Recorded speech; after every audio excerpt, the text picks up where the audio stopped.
Another particular stock in this space, Paytm, is in the news. According to media reports, it has resumed lending activities after a temporary pause of almost 2 months, starting with merchant loans in partnership with existing allies. Now, back in March, it had tied up with select banks to continue UPI service. I mean, Avinash, coming to you, is this the future for Paytm, a third-party service provider?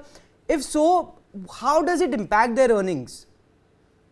No, I think, Suresh, we yet have to understand the full impact of the RBI ban because unless and until the RBI ban is not lifted, I would believe that, the kind of commentary which the company had given earlier that by September 24, they would become EBITDA positive. I think that remains a key challenge. And I think post March numbers, once the fourth quarter numbers are released, the company holds the analyst call.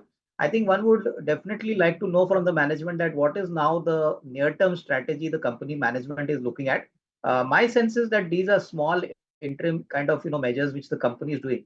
The bigger issue is that the RBI ban has to get lifted. Only then we could see profitability getting back into much more a decent kind of curve.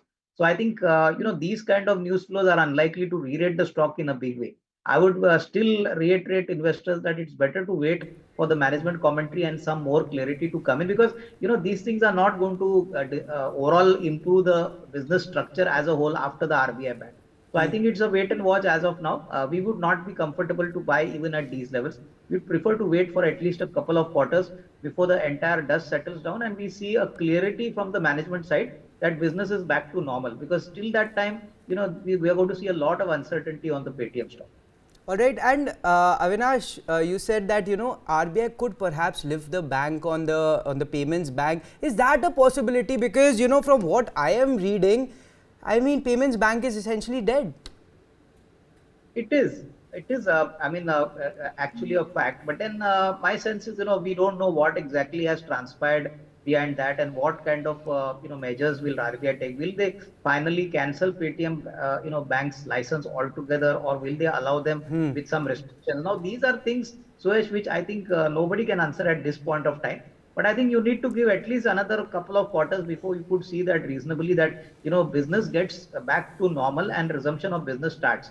As of now, most of the investors who have invested in this company are now completely helpless because they actually don't know on the ground what is happening. And I think that's why the fourth quarter numbers and the commentary and the con call which would take place is going to be very important because a lot of investors, specifically the larger institutional funds and investors, would definitely like to know what is the management's thought process and the strategy going ahead. Because see, management is defending, obviously all these issues, but clarity has yet not come.